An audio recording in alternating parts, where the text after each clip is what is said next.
우리 옆 사람에게 한번 인사해 보겠습니다. 잘 왔습니다. 네. 결혼 축하합니다. 네.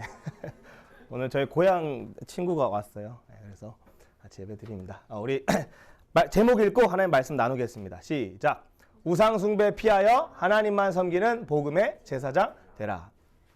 네, 오늘 말씀은 고린도전서 10장의 말씀 가지고 우리가 하나님 말씀 나누겠습니다.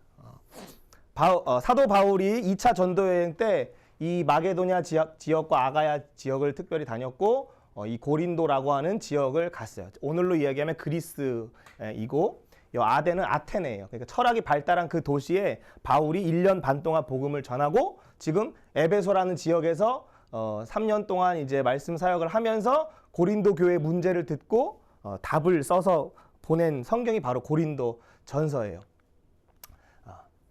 우리 한번 제목 읽어보겠습니다. 시작. 수고하고 무거운 짐진 자들아 내게로 오라. 예수님이 우리에게 말씀하실 때 수고하고 무거운 짐진 자들아 다 내게로 오라 말씀하셨어요. 우리 이제 가장이 되는 우리 명철 선생님, 수고하고 무거운 짐이 있습니까? 그렇죠? 네, 아무래도 가장이 되면 무거운 마음들이 있어요. 여러 이제 책임져야 할 식구가 생기고. 우리 대학생들은 수고하고 무거운 짐이 있습니까? 그렇죠? 취업해야 되는 또 앞으로 인생에 여러 문제들이 또 있어요. 그러면 우리 지원이 수고하고 무거운 짐진 게 있습니까? 6개월 된 우리 지원이는 아직 무거운 짐은 없는 것 같아요. 근데 여러분, 예수님께서 우리 모든 한 사람 한 사람을 다 초청하고 계세요. 자, 우리 한번 마태복음 11장 27절 말씀 한번 읽어보겠습니다. 시작. 내 아버지께서 모든 것을 내게 주셨으니 아버지 외에는 아는 자가 없고 아들과 또 아들의 소원대로 계시를 받은 자 외에는 아버지를 아는 자가 없느니라. 오늘 이 수고하고 무거운 짐진 자들라는 이 말씀은 28절의 말씀이에요. 그런데 그 전의 말씀에 보니까 아버지께서 모든 것을 예수님께 주셨대요. 그래서 하나님 외에는 예수님을 아는 자가 없대요.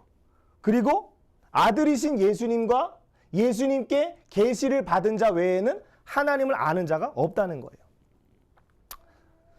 여러분, 이 수고하고 무거운 짐진 자들아 다 내게로 오라 내가 너희를 쉬게 하리라 라는 이 말씀은 여러분 우리가 살아가는 인생 속에서 걱정과 스트레스와 근심으로부터 자유한 사람은 없어요. 살아있다면 걱정이 있어요. 걱정이 없다면 죽은 거라고 얘기를 해요. 그리고 적당한 스트레스는 우리의 인생에 필요한 것이라고 누군가는 또 얘기를 합니다. 근데 어쨌든 어떤 큰 걱정과 이 근심이 우리에게 몰려와서 때로는 잠에 들지 못할 때가 있어요. 밤잠을 이루지 못하는, 나라를 보면서도 어떤 걱정이 생길 수도 있고, 요즘 같은 경우에 나의 어떤 미래를 생각할 때 어떤 그런 것들이 있을 수 있죠. 근데 어쨌든 이 인생에 해결할 수 없는 문제를 예수님이 친히 나에게 맡기라고 얘기를 하시는 거예요. 그리고 예수님이 이렇게 말씀하십니다. 29절 시작. 나는 마음이 온유하고 겸손하니 나의 멍에를 메고 내게 배우라. 그리하면 너의 마음이 쉼을 얻으리니.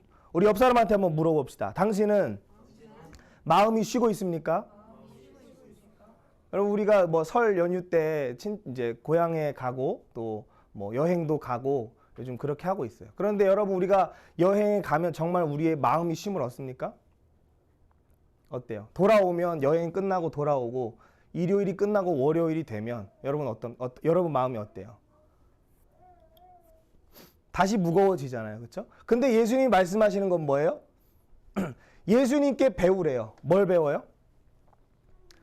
예수님께 멍에를 메고 배우래요. 그러면 어떻게 된대요? 예수님께 배우면 우리의 마음이 쉼을 얻는다는 거예요. 우리의 마음이 정말 쉼을 얻기 위해서 우리 한번 해봅시다. 수고하고 무거운 짐을 예수님 가져가 주십시오. 여러분 그걸 고백하는 거예요. 그렇게 할 때 우리의 마음이 쉴 수 있어요. 우리의 마음이 쉴 때 그것이 진짜 행복할 수 있는 거예요. 그리고 30절입니다. 한 번 더 읽어봅시다. 시작. 이는 내 멍에는 쉽고 내 짐은 가벼움이라.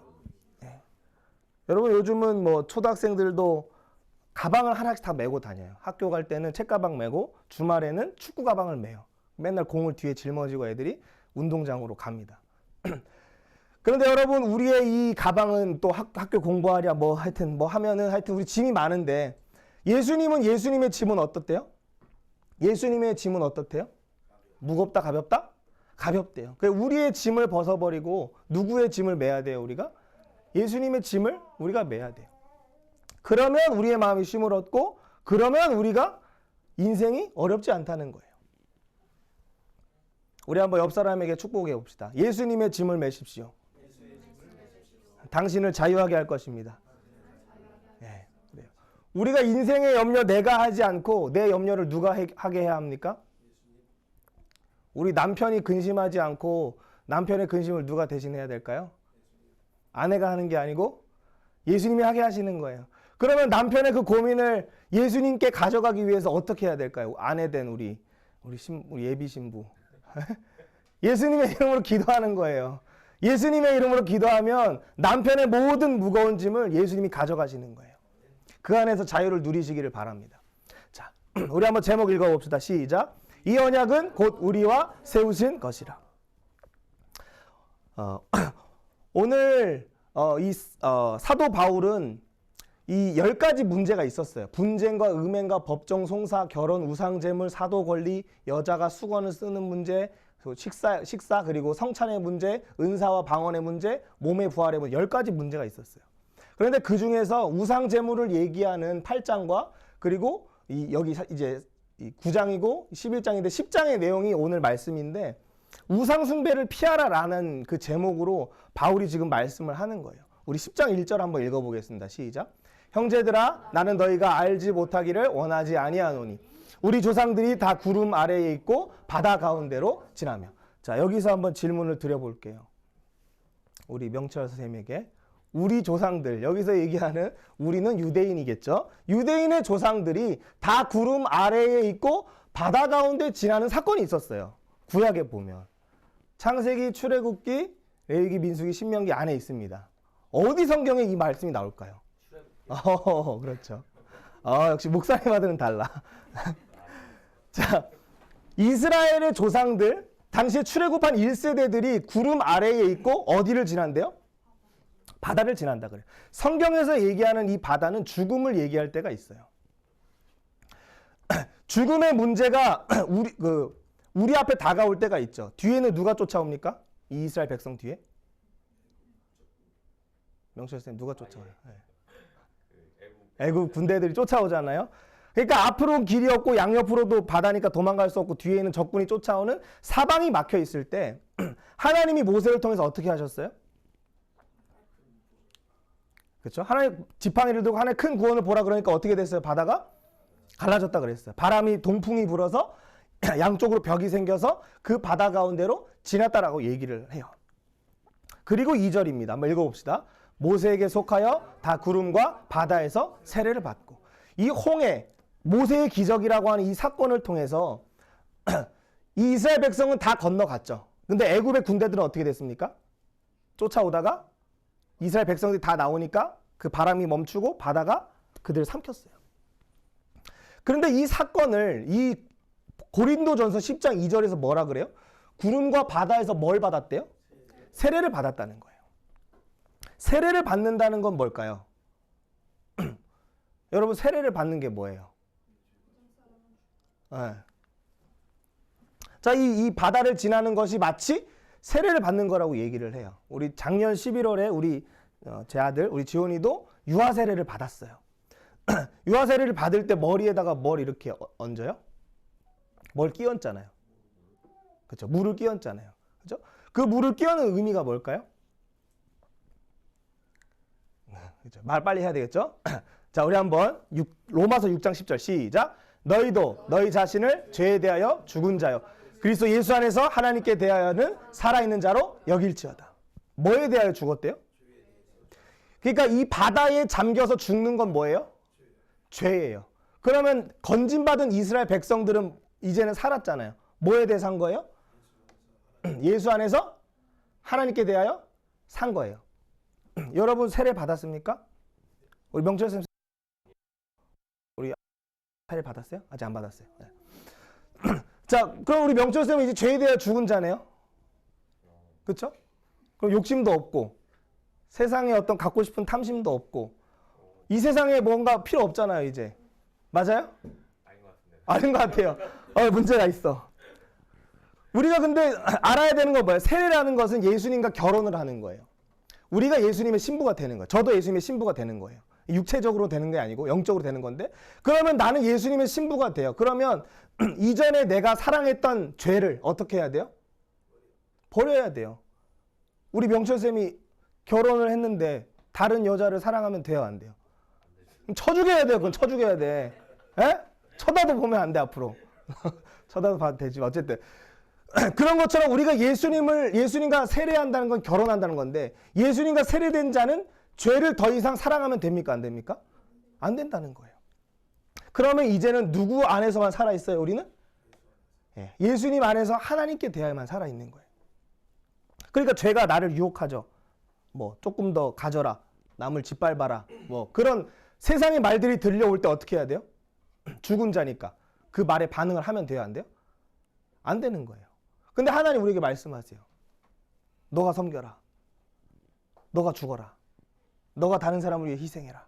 그 말이 들릴 때 우리 명철쌤 어떻게 해야 돼요? 무시해야 된다고요? 하나님이 지금 말씀하시는 거를 심각해요, 지금 심각해. 반대로 했어요, 지금. 그렇죠. 자, 그러면 우리 요한복음 16장 9절 한번 읽어봅시다. 시작. 죄에 대하여라 함은 그들이 나를 믿지 아니하며. 여러분, 죄가 뭐예요? 우리가 뭐 도덕적으로 뭐 땅에 쓰레기 버리면 죄입니까? 뭐 횡단보도 무단횡단하면 죄예요? 뭐 침 뱉으면 죄입니까? 뭐 그렇게 우리가 얘기를 하는데, 성경에서 정의하는 죄는 뭐예요? 예수님을 믿지 않는 것이 죄라고 얘기를 해요. 자, 그런데 그러면 이제는 죄에 대해 죽었다는 건 뭐예요? 불신, 예수님을 믿지 않는 것에서 완전히 죽었다는 거예요. 그럼 이제는 예수님을 믿기 시작한다는 거죠. 예수님을 더 이상 의심하지 않는다는 말이에요. 죄라고 하는 것은 원어로 보면 관역에서 벗어나다라는 거예요. 하나님이 우리를 시작하신 목적이 있어요. 하나님이 가정을 시작하신 목적이 있어요. 하나님이 이 나라를 시작하신 목적이 있어요. 그런데 하나님이 목적하신 그 목적대로 살지 않는 것이 뭐다? 그것이 죄라는 거예요. 그러니까 하나님이 우리를 의도하신 건 뭐였어요? 예수님을 믿고 예수님 안에서 영원히 사는 것을 원하셨어요. 그런데 우리가 하나님을 버리고 죄를 선택해서 죽음이 우리 가운데 찾아오게 된 것이에요. 자, 그럼 우리 다시 한번 읽어봅시다. 시작. 우리는 예수님의 생명을 먹고 마신 자이다. 3절 한번 읽어봅시다. 시작. 모두가 같은 신령한 음식을 먹으며, 한 번 더. 모두가 같은 신령한 음료를 뒤따르는 신령한 반석으로부터 마셨으니 그 반석은 곧 그리스도시라. 우리 명철쌤이 또 한번 물어볼게요. 신령한 음식을 이스라엘 백성들이 광야에서 먹었어요. 그것을 우리는 뭐라고 부르죠? 여기 있어요. 자, 신령한 음식. 광야에서 신령한 음식을 먹었대요. 그렇죠? 여기 좀 표현이 어렵지만 그것이 만나예요, 만나. 만나가 뭐죠, 여러분? 만나는 해바라기 씨 같은 거예요. 겉에는 달달하고 곡식이에요. 그래서 40년 동안 이 곡식 먹으면, 40년 동안 견과류만 먹으면 명철쌤 어떨 것 같아? 아내가 딱 결혼하고 딱 첫날 아침을 딱 차려줬는데 견과류만 식탁에 올라왔어. 행복하다. 그렇지. 준비가 됐네. 뭘 먹어도 행복하죠. 40년 동안, 근데 명철쌤 40년 동안 다른 거 못 먹어. 고기 못 먹고 견과류만 먹는다. 어때요? 아내가 차려준 견과류. 행복하죠. 그래요. 그것을 성경에서 뭐라고 그러고 있어요? 신령한 음식이라 얘기를 해요. 근데 이건 뭘 얘기하냐면 하나님이 이스라엘 백성들에게 하루에 한 번씩 이 만나를 주셨어요. 그러니까 이 만나는 하루 딱 먹을 만큼 챙겨요. 근데 그 다음날 되면 어떻게 될까요? 쓰러진다 그래요. 곰팡이 피는 거죠. 그 이튿날 먹을 수 있어요, 없어요? 없어요. 그럼 그 다음날 어떻게 해야 돼요? 또 만나를 주어야 돼요. 그게 무슨 말이에요? 하나님의 말씀을 지금 들어요. 이것을 10년 뒤에도 똑같이 내가 들은 말씀으로 살 수 있을까요? 없다는 얘기예요. 그럼 말씀은 어떻게 해야 돼요? 매일 먹어야 돼요. 근데 우리 예배 몇 번 드려요? 일주일에 몇 번 드려요, 예배? 한 번? 한 번? 그럼 상한 음식 먹고 있는 거야, 우리가. 그러니까 날마다 우리가 하나님의 말씀을 먹어야죠. 기도하는 거예요. 그것이 만나가 얘기하는 겁니다. 그리고 이 만나는 결국 예수님을 얘기하고 있어요. 근데 중요한 건 이 광야에서 뭘 먹었다? 예수님의 생명을 먹었다. 그리고 예수님의 생명을 어떻게 했다? 마셨다. 그 힌트가 됐죠? 그럼 4절에서 얘기하는 신령한 음료를 뭘까요? 이 광야에서 이스라엘 백성들이 원망을 합니다. 하나님 먹을 게 없어요. 그래서 만나가 내려온 거예요. 하나님 마실 게 없어요. 그러니까 하나님이 뭘 주시죠? 우리 명철쌤? 맞나요? 아니 마셔야죠 이제. 물, 그렇지 물. 네. 물이에요. 이스라엘 백성들이 그 광야를 지날 때 가장 앞에서는 두 기둥이 있었어요. 그것이 뭐예요 여러분? 구름 기둥과 불 기둥이었어요. 그것은 성령 하나님을 의미해요. 이스라엘 백성들이 시내산에서 동서남북으로 진을 치고 중간에는 뭐가 있었죠? 네, 성막이 있었어요. 그 성막에는 누가 계세요? 하나님이 계세요. 그렇죠? 그러면 지금 여기서는 뭐라 그래요? 신령한 음료를 마셨대요. 근데 뭐라고 표현해요? 뒤따르는 신령한 반석으로부터 마셨대요. 그러니까 이스라엘 백성들이 기차를 줄지어서 200만이 걸어가는데 제일 앞에는 성령 하나님이 계시고 중간에는 하나님이 계시고 뒤에는 누가 계셨다? 예수님이 계셨다는 거예요. 그래서 이 반석으로부터 물이 나와서 200만이라는 사람이 그 광야에서 물을 먹었다는 거예요. 그럼 이게 뭘까요? 광야와 같은 우리 인생 속에서 우리를 먹이시고 우리를 마시게 하는 분이 누구시다? 네, 그렇죠. 삼위일체 하나님이세요. 예수 그리스도의 생명을 우리는 먹고 마신다는 거예요. 여러분 예수의 생명을 먹고 있어요? 예수의 생명을 마시고 있습니까? 앞에 구름 기둥은 뭐였다고요? 성령 하나님. 그리고 이 성막은 성부 하나님. 하나님이 임재하시는 곳이었죠. 이 반석은 누구십니까? 바로 성자이신 예수님이세요. 그러니까 삼위일체 하나님이 이 광야는 우리의 인생길이에요. 결혼하면 좋은 일만 있을까요? 취업하면 좋은 일만 있을까요? 믿음대로 되기를 바라요. 때로는 결혼하고도 어려운 일이 찾아올 수 있어요. 그러니까 둘 사이의 관계가 아니라 외부적인 요인에 의해서도 힘들어질 수가 있어요. 갑자기 IMF 나면 어떻게 해요? 갑자기 남편이 직장을 잃거나 아내가 직장을 잃으면 어렵잖아요. 그런 인생의 광야길에서 우리를 인도하시는 분이 누구세요? 우리 한번 해봅시다. 내 인생을 앞서서 인도하시는 분은 성령 하나님이시다. 우리 인생 속에 나를 떠나시지 않는 분은 하나님이시다. 우리 인생 속에 내 뒤에 날 밀어주시는 분은 예수님이시다. 여러분 인생을 여러분 혼자 살면 힘들어요. 부부가 힘을 합쳐 살아도 힘들어요. 그러니까 수고하고 무거운 짐진 자들아 다 누구에게로 오라? 예수님께로 오라는 거예요. 그러면 그 인생을 누가 이끌어 가신다? 삼위일체 하나님이 우리 인생을 이끌어 가세요. 그럼 여러분 한번 선택해 보세요. 여러분 스스로 인생을 이끌어 가실 겁니까? 아니면 그냥 예수님께로 가서 예수님만 믿으면 삼위일체 하나님이 우리 인생을 인도하세요. 때로는 질병이 찾아와도, 때로는 코로나와 같은 큰 위기가 와도, 때로는 이 국가가 무너질 것만 같은 이 위기 속에서도 우리 힘으로 여러분 지금 뭐 우리가 저 광화문에서 집회를 요즘 많이 해요. 그거 한다고 나라가 바뀔까요? 지도자들의 가치가 바뀔까요? 안 바뀌어요. 그런데 그것을 우리가 가서도 열심히 뭐 참여도 해야 되고 외쳐야 되겠죠. 탄핵 무효 뭐 이재명 구속 그런 말 해야 되겠죠. 근데 그것뿐만 아니라 뭘 해야 돼요 우리가? 이 나라의 운명도 누구에게 맡겨야 돼요? 하나님께 맡겨야 돼요. 그것뿐만 아니라 여러분의 인생, 우리 이제 홍민이 앞으로 서울대 간다고 얘기했는데 지난주에 우리 홍민이가 열심히 스스로 노력해서 공부도 해야 되고 우리 축구도 되게 잘해 홍민이. 축구도 잘하지만 우리 홍민이의 힘으로 하다 보면 때로는 발목이 꺾일 때가 있어. 선생님이 그런 적이 있거든. 재작년에. 그런데 내가 하면 때로는 넘어지고 내가 하면 때로는 다치고 하지만 그 인생을 예수님께 맡기면 앞에서는 성령 하나님이 내 인생을 인도해 주시고 내 공부를 인도해 주시고 내가 때로는 공부 힘들어할 때 그 하나님이 내 고민을 들어주시고 그리고 내가 예수 이름으로 기도하면 내가 때로는 힘없을 때 나에게 힘을 주시고 지혜를 주시는 분이 바로 삼위일체 하나님이시라는 거예요. 그러니까 여러분이 인생을 살아가는 동안 여러분이 스스로 살아갈 수 있어요. 부부끼리만 힘을 합쳐 살아갈 수 있어. 그런데 삼위일체 하나님이 우리와 함께 하실 수 있는 기회를 오늘 우리 가운데 지금 주고 계세요. 그래서 우리 한번 읽어봅시다. 시작. 모든 우상을 버리고 그 자리를 떠나라. 오늘 지금 사도 바울이 얘기하는 건 계속해서 우상 숭배를 피하라라고 얘기를 하고 있어요.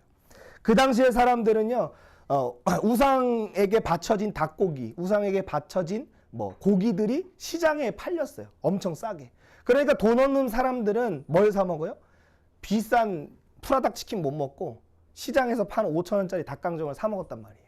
그런데 그 5,000원짜리 닭강정의 원재료가 뭐였어요? 우상에게 바쳐졌다가 나온 재물인 거예요. 그러니까 그것을 먹는 것으로 인해서 고린도 교회가 서로 분쟁하고 싸우고 막 이제 뭐라고 했다고요. 그래서 지금 우상 숭배를 피하라라고 얘기하면서 지금 출애굽기와 민수기의 얘기를 지금 바울이 하면서 유대인들에게 얘기를 하고 있어요. 우리 한번 5절 한번 읽어봅시다. 시작. 그러나 그들의 다수를 하나님이 기뻐하지 아니하셨으므로 그들이 광야에서 멸망을 받았느니라. 자, 이스라엘 백성들이 분명히 아까 만나를 먹었죠. 뭘 마셨어요? 반석에서 나온 물을 마셨잖아요. 그걸 예수의 생명을 어떻게 했다 했죠? 먹고 마셨다 했잖아요.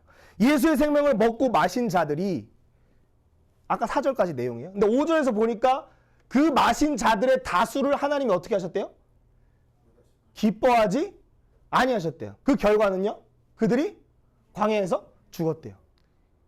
출애굽한 1세대들이 민수기 몇 장에서 죽죠? 우리 청년들 한 주 쉬었는데 까먹었나?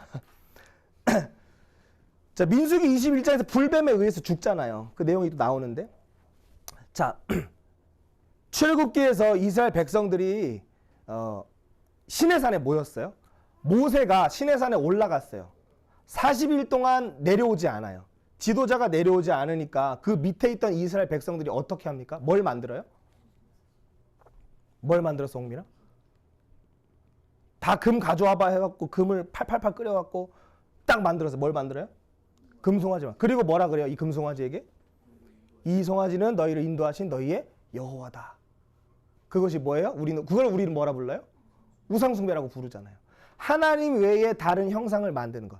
하나님보다도 더 사랑하는 것. 그것을 우리는 우상이라고 부르는데 10장 7절에 뭐라고 얘기해요? 너희는 시작. 너희는 우상숭배하는 자가 되지 말라. 이거는 그러면 눈으로 드러난 것이잖아요. 이 우상은 원래 어디 있었을까요? 원래 내 마음에 있던 거예요. 그렇죠? 내 마음에 있는 것을 눈으로 만들어 버렸어요. 그게 출애굽기의 32장의 우상숭배 사건이었어요. 그리고 10장 8절도 한번 읽어봅시다. 시작. 우리는 그들과 같이 음행하지 말자. 민수기 21장에서 누가 죽었죠? 광야 1세대들이 다 죽고 2세대들이 출발하는데 어떤 사건이 있어요? 22장에서 25장 발람발락의 사건이 있잖아요. 뒤에서 영적인 배후에서 기도해서 이스라엘 백성을 저주하라고 하는 발락 왕의 명령을 발람 선지자가 듣고는 이제 하려고 하는데 하나님 그걸 막으셨죠. 근데 어쨌든 그 사건을 통해서 미디안의 여인이 이스라엘 진영에 들어와서 둘이 관계를 가졌어요. 그런데 그 사건을 마치 뭐라 그래요? 하나님의 거룩한 임재 속에 우상이 들어와서 우상인 자리가 찾았다는 거예요. 그래서 그 사람 둘을 어떻게 죽이는지 알아요? 누가 죽여요?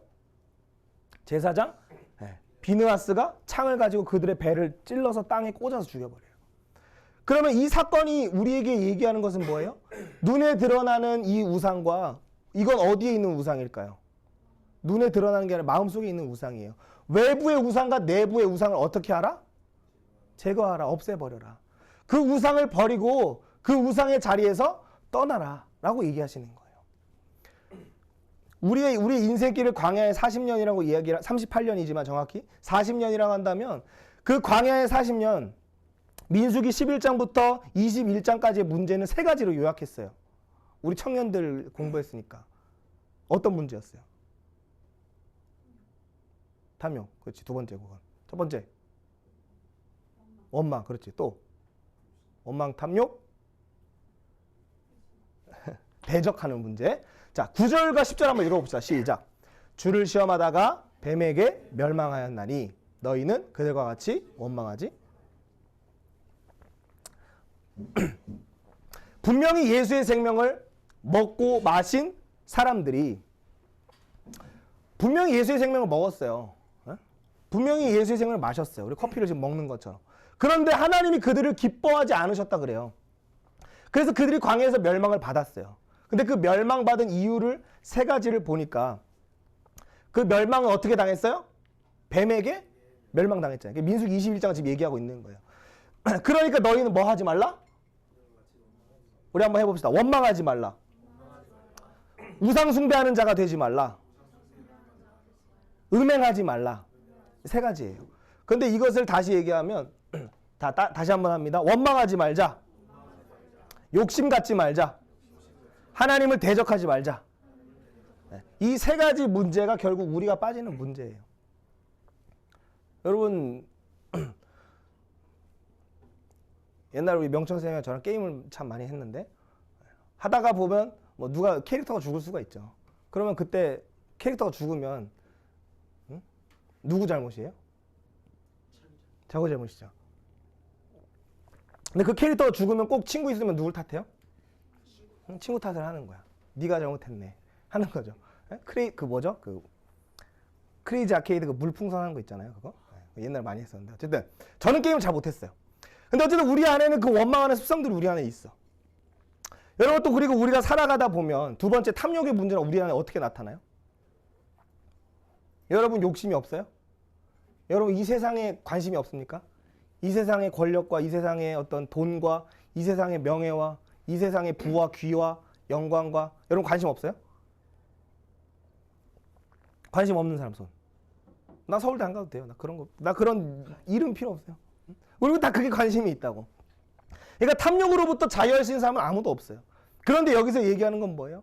그 탐욕보다 예수의 생명을 정말 먹고 마시면 그것보다도 훨씬 풍성하고 훨씬 아름다운 것이 예수의 생명 안에 있다는 거예요. 근데 그걸 모르니까 탐욕의 문제에 빠지는 거죠.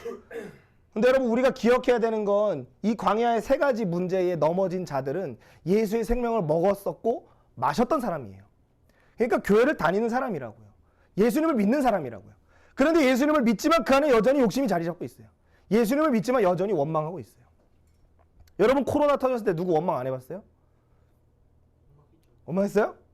우리 홍민이가? 그래. 누군가를 우리는 원망하게 된다. 왜 우리는 원망할까요? 예수님 우리 믿는데, 예수님 생명 먹고 마셨는데. 그래서 이 모든 원망과 탐욕과 대적의 문제를 누가 해결하셨을까요? 홍민아, 누가 너의 원망의 문제를 해결할 수 있을까? 예수님이 우리의 모든 원망의 문제를 해결하셨어요. 우리 한번 선포해봅시다. 예수님이 내 원망의 문제를 위해서 죽으셨다. 예수님이 내 탐욕 때문에 십자가에서 죽으셨다. 예수님이 내가 하나님을 섬기지 않아서 십자가에서 끝까지 섬기셨다. 여러분 예수님이 우리의 모든 문제를 자신이 모두 다 갚으셨어요. 그래서 마태복음 4장에 보면은 예수님이 광야에 40일 동안 시험을 받으세요. 밥을 먹지 않아요. 근데 첫 번째 시험이 뭐였어요? 돌덩이를 떡으로 만들어라. 근데 예수님이 어떻게 해요? 사람이 떡으로 사는 것이 아니오 하나님의 입에서 나오는 모든 말씀으로 산다. 그렇죠? 그래서 우리 한번 해봅시다. 만나이신 예수 생명으로 살아라. 여러분 이거 정말 우리 인생에 사는 것과 내 결혼한 것과 문제가 아무런 관련이 없는 것 같아. 내가 공부하는 것과 내가 축구하는 것과 내가 앞으로 일하는 것과 내가 알바하는 것과 상관이 없는 것 같다고. 그런데 정말로 만나이신 예수의 생명이 우리 안에 있으면 때로는 우리의 인생에 떡이 없을 때가 있어. 그런데 떡이 없어도 예수님이 있으면 감사한 거예요. 여러분 밥 못 먹으면 원망해요. 저도 밥 못 먹으면 예민해져요 조금. 그런데 우리가 못 먹으면 원망이 나온다고요. 그런데 예수님은 40일 동안 굶은 다음에 사단이 와갖고 시험을 해요. 이거 돌 떡으로 만들라. 배고픈 예수님이 그걸 보면서 떡 하나 못 만들겠어요? 그런데 예수님이 하시는 말씀은 사람이 떡으로 사는 것이 아니다. 하나님의 말씀으로 산다 하고 그 원망의 문제를 이겨내신 거예요. 그럼 두 번째는 뭐였어요? 사단이 성전 꼭대기에 올라가서 예수한테 얘기해요. 여기서 떨어져 내려봐라. 그러면 천사가 와서 너를 보호해 주지 않겠냐? 하나님을 시험해 봐라. 라고 얘기를 하는 거예요. 그렇죠? 그러니까 세 번째 하나님을 섬기는 문제, 대적하는 문제를 사단이 들고 나온 거죠. 그러니까 예수님이 뭐라고 하셨어요? 주 너의 하나님을 시험하지 말라. 우리 한번 해봅시다. 주 너의 하나님을 시험하지 말라. 그러니까 기도할 때 그런 기도 있잖아요. 말도 안 되는 기도. 하나님 나 공부 하나도 안 할 테니까 100점 맞게 해주십시오 라는 기도. 그건 뭐예요 여러분? 예? 그렇지. 노력하지 않고 그렇게 기도하는 건 그건 잘못된 거죠. 마치 하나님을 나의 도구로 쓰는 거예요. 하나님 내 인생 행복하게 해줘요. 하나님 나 100점 맞게 해줘요. 하나님 나 서울대 안 보내주면 나 안 믿을 거야 라고 협박까지도 해요. 근데 그런 것은 여러분 하나님을 섬기는 게 아니에요. 하나님을 나의 어떤 도구로 만들어 버리려고 하는 거예요. 그것이 인간의 탐욕이에요. 탐욕. 자, 세 번째는 어떤 문제였어요? 마귀가 모든 좋은 걸 다 보여줘요. 피라미드의 그 화려함과 뭐 아름다운 뭐 옷과 뭐 맛있는 포도주 보여주면서 예수님한테 얘기해요. 나한테 한 번만 무릎 꿇어라. 그럼 내가 이 모든 거 다 주겠다. 여러분 돈 10억 주면은 뭐 그런 거 있잖아. 10억 뭐 밸런스 게임 해갖고 10억 주면 뭐 하여튼 사람 다리 밑으로 지나간다 안 지나간다 그런 거 있잖아요. 여러분 10억 주면 할 거예요? 당연히 해? 그래. 여러분 그만큼 돈이 우리에게는 우상이 됐어. 하나님보다 높은 위치가 됐어. 창조주보다 건물주라는 그런 이상한 말이 유행하게 됐잖아. 그런데 여러분 그때 하나님이 어떻게 하세요? 다만 그를 경배하고 다만 하나님만을 섬기라 라고 얘기를 하면서 사단의 모든 시험을 이겨요. 그러니까 우리가 무너진 탐욕의 그 무덤을 예수님이 깨트리신 거예요. 그러니까 인생에 넘어질 수밖에 없는 우리의 문제를 위해서 예수님이 십자가에 다 담당하셨어요. 우리 다시 한번 선포해 봅시다. 모든 우상을 버리고 그 자리를 떠나라. 계시록에 보면 바벨론에서 나와라 그래요. 바벨론에서 나와라.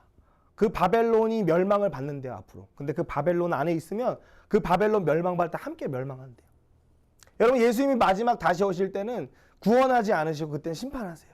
근데 그때에 그 바벨론에 참여했던 사람, 하나님 나라를 위해서 세워가는 사람이 아니라 자신의 인생을 세워가는 그 사람들은 함께 멸망한다고 말씀하셨어요. 여러분 지금 하나님 나라를 세우고 계세요? 아니면 여러분의 인생의 목표를 위해 달려가고 있어요? 누굴 위해 공부하는 거예요?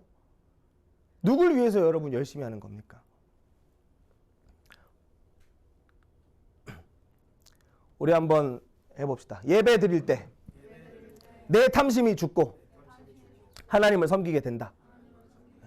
여러분 이 자리에 나온 이 여러분들은 하나님 앞에 예배 드리러 왔어요. 어떻게 왔을까요?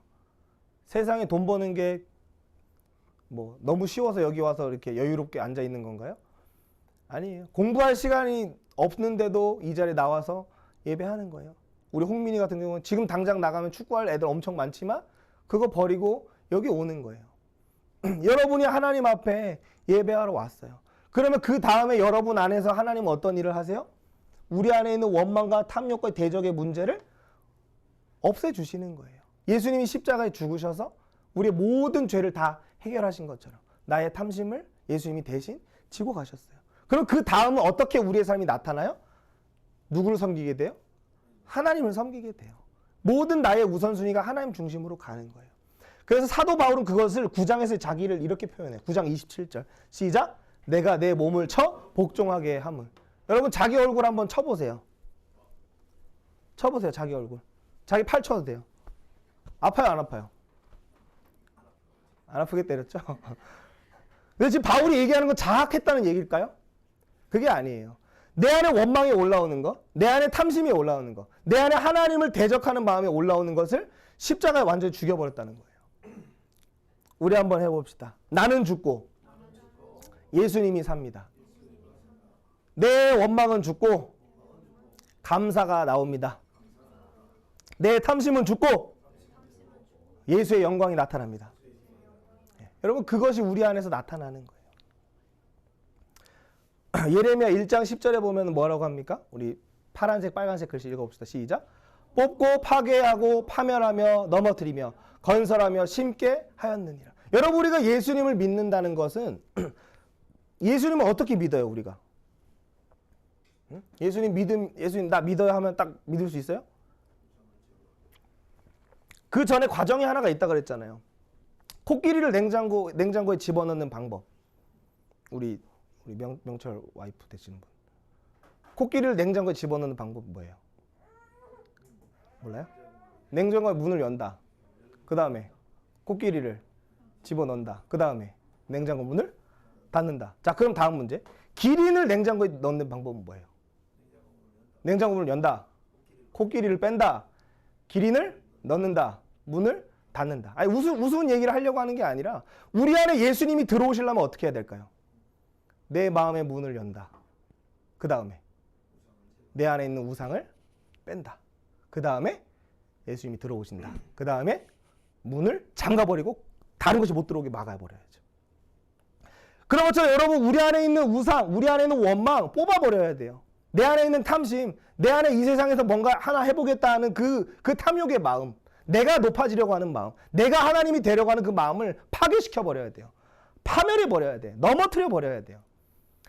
내가 내 삶의 주인이 되고 내가 내 삶에 내가 뭔가 하여튼 한 자리 하고 싶은 그 마음들을 넘어뜨리지 않으면 예수님이 우리 마음에 오실 수 없어요. 그리고 만약에 다 했어요. 뽑고 파괴하고 파멸하고 넘어뜨린 거 다 했어요. 그럼 그 다음에 하는 게 뭐예요? 그 다음에 건설하고 심는 거예요. 예수님의 말씀이 그때 심어지는 거예요. 제가 초등학생들 전도를 많이 해봐요. 해보면 뭐 어제도 여러 명 만나고, 어제는 또 운동 끝났어요. 끝나고 집에 가려는데 한 초등학교 4명 애들이 또 뭐 저기 가서 또 30분 한대요. 그래서 제가 물어봤어요. 너네 내가 같이 가면 내일 예배 올래? 그러니까 애들 오겠대요. 그래서 너무 기분이 좋은 거예요. 온다 그러니까. 그래서 제가 가면서 붕어빵을 8마리를 사가지고, 심지어 아주머니가 한 마리 더 줬어. 너무 감사하게. 그래서 한 마리는 내가 먹고 8마리 애들 주면서, 자 얘들아 우리 축구 재밌게 하고 내일 예배 드리자 했어요. 이 자리에 지금 초등학생 있어요 없어요? 없어. 그래요 여러분. 예수님을 믿는 그렇게 어려워요. 뭐 붕어빵 한 마리로 할 수 있으면 뭐 진작에 붕어빵 내가 장사를 했지.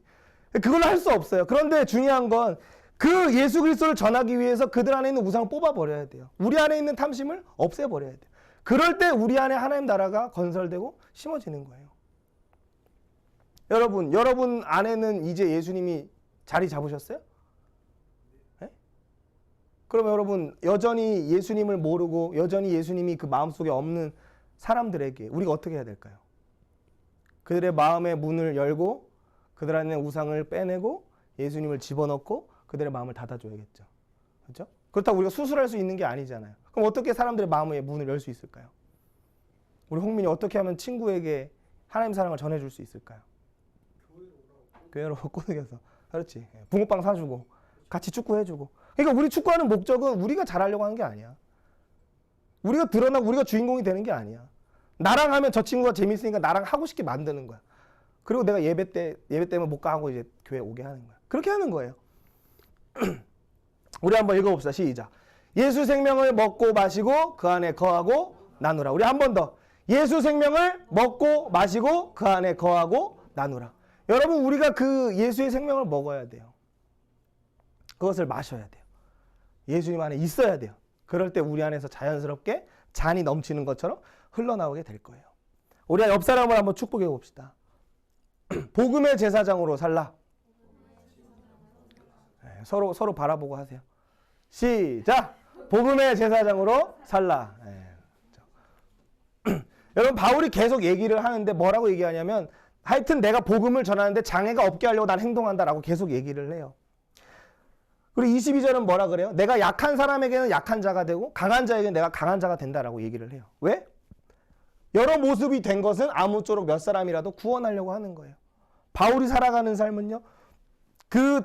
예를 들어 초딩이면 초딩에 맞게 얘기를 하고 중딩이면 중딩에 맞게 얘기를 하고 뭐 대학생이면 대학생에 맞게 얘기를 하고 박사라면 박사에 맞게 얘기를 하는 거예요.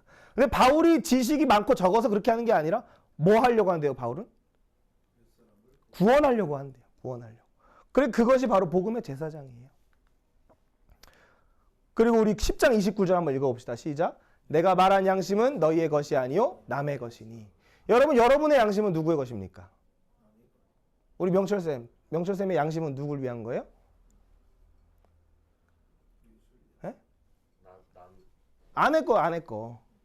남편의 양심은 아내 거, 아내의 양심은 남편 거. 그렇게 이해하면 돼요. 근데 그걸 넘어서 다른 사람의 여기서 얘기하는 건 음식 문제에 대한 거고 넘어갈게요. 그리고 10장 33절도 읽어봅시다. 시작.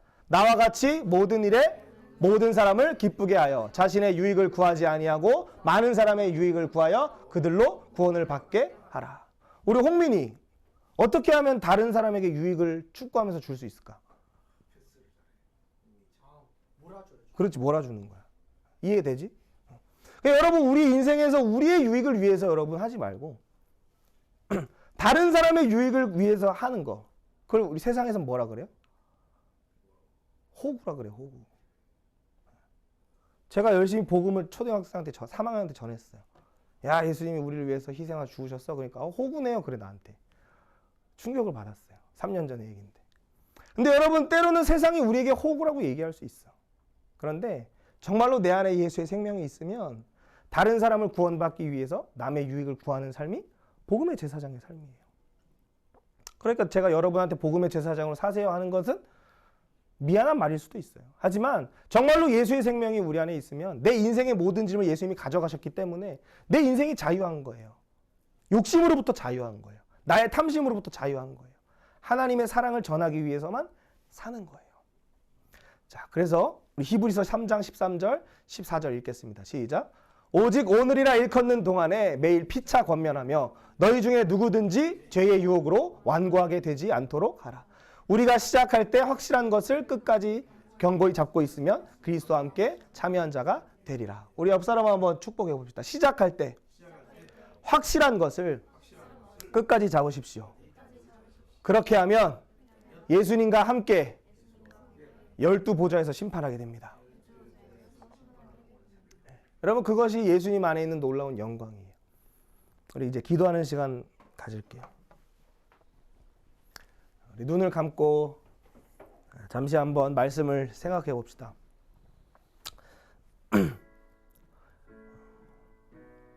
여러분, 이 세상에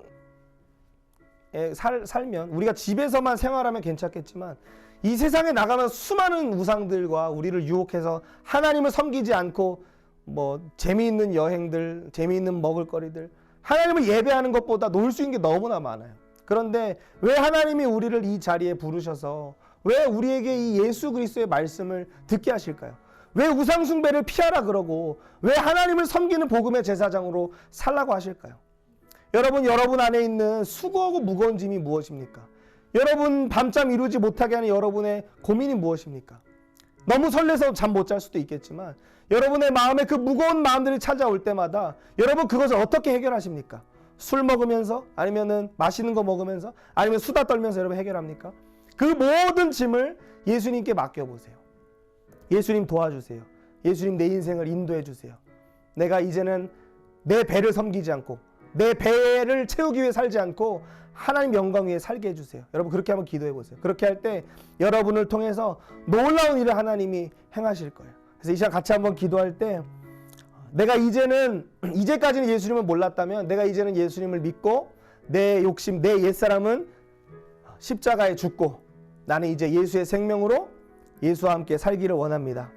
나의 탐심으로부터 자유하고 나의 욕심으로부터 나의 원망으로부터 자유하고 하나님을 섬기며 복음의 제사장으로 내가 살기를 원합니다. 하나님 날 사용해 주시옵소서. 우리 같이 한번 그렇게 기도하는 시간 갖겠습니다. 같이 기도합니다. 하나님 아버지 감사합니다. 오늘도 이 세상에는 수많은 함정과 유혹들이 우리를 위협하고 있습니다. 또 하나님 외부에만 그 유혹이 있는 것이 아니라 우리의 내면에도 하나님 그 유혹들이 있습니다. 내 안에도 여전히 교만한 마음이 있습니다. 내 안에도 여전히 세상에서 잘 되고자 하는 마음이 있습니다. 내가 하나님보다도 높아지려고 하는 마음이 있습니다. 하나님의 말씀보다도 내 생각이 앞설 때가 있습니다. 하나님 우리의 내면과 외면의 모든 우상을 제거하여 주시고 이 시간 예수 그리스도의 피와 맑은 물로 우리를 깨끗게 하여 주셔서 우리가 모든 우상 숭배에서부터 벗어나서 하나님만을 사랑하고 이웃을 사랑하신 예수 그리스도의 방법을 따라갈 수 있도록 인도해 주시옵소서. 그래서 하나님 우리 안에서 모든 굳은 마음을 제거하시고 부드러운 마음 허락하여 주셔서 이제는 우리의 인생 앞에서 우리를 인도하시는 성령 하나님과 함께 또 우리의 중간에서 함께 하시는 성부 하나님과 함께 우리의 뒤에서 우리 인생을 밀어주시는 성자 예수님과 같이 우리가 살아갈 수 있도록 도와주시옵소서. 우리가 공부할 때에도, 우리가 운동할 때에도, 우리가 일할 때에도, 가정에서 생활할 때에도, 하나님 알바할 때에도, 우리가 모든 그 자리에서 다른 사람의 유익을 위하여, 하나님의 영광을 위하여 살 수 있도록 저희들을 인도해 주시옵소서. 하나님 감사합니다. 너희는 이 세대를 본받지 말고 마음을 새롭게 함으로 변화를 받아 하나님의 선하시고 기뻐하시고 온전한 뜻이 무엇인지 분별하라 말씀하셨습니다. 하나님, 이 세상은 우리에게 바벨탑을 쌓도록 만들고 우리 이름을 높이려고 하고 있습니다. 하나님, 외부의 모든 우상들도 깨트려 주시고 우리의 내면에 있는 원망과 탐욕과 이 대적의 문제도 예수님이 친히 십자가에서 해결하셨사오니 이제는 죄에 대하여 죽은 자로 살게 하시고 오직 하나님께 대하여 살아있는 자로 저희를 인도해 주시옵소서. 예수 이름으로 우리 안에 있는 모든 우상을 깨트리시고 외부에 있는 모든 우상들 깨트려 주셔서 우리가 함께 하나님 나라를 세우는 사람들로 우리 각 사람들 사용해 주시옵소서. 또 특별히 가정을 새롭게 이루고 시작하는 우리 명철이의 가정 위에도 하나님 친히 함께해 주셔서 예수님 그 가정의 머리 되어주시고 예수님 그 가정의 영광이 되어주시고 예수님 그 가정의 풍성함이 되어주시고 예수님 그 가정의 놀라운 기업이 되어주셔서 우리 명철이의 가정을 통해서 하나님 나라가 힘있게 드러나며 하나님께 영광이 되며 사람을 기쁘게 하는 가정 될 수 있도록 인도해 주시옵소서. 또 특별히 이 자리에 있는 우리 청년들과 우리 다음 세대들을 하나님 이 시간 예수의 이름으로 축복합니다. 우리 마음에 있는 모든 우상의 자리를 깨트려 주시고 예수 이름의 능력이 드러나게 하여 주셔서 우리 이 친구들 예수 이름으로 기도할 때마다 병이 낫게 하시고 예수 이름으로 기도할 때마다 놀라운 하나님의 영광이 선포될 수 있도록 우리 기도하는 한 사람 한 사람들 되게 하여 주시옵소서. 그래서 우리가 가는 곳마다 예수의 복음이 땅끝까지 흘러갈 수 있도록 우리 각 사람들을 사용하여 주시옵소서. 감사를 드리며 예수님 이름으로 기도드립니다.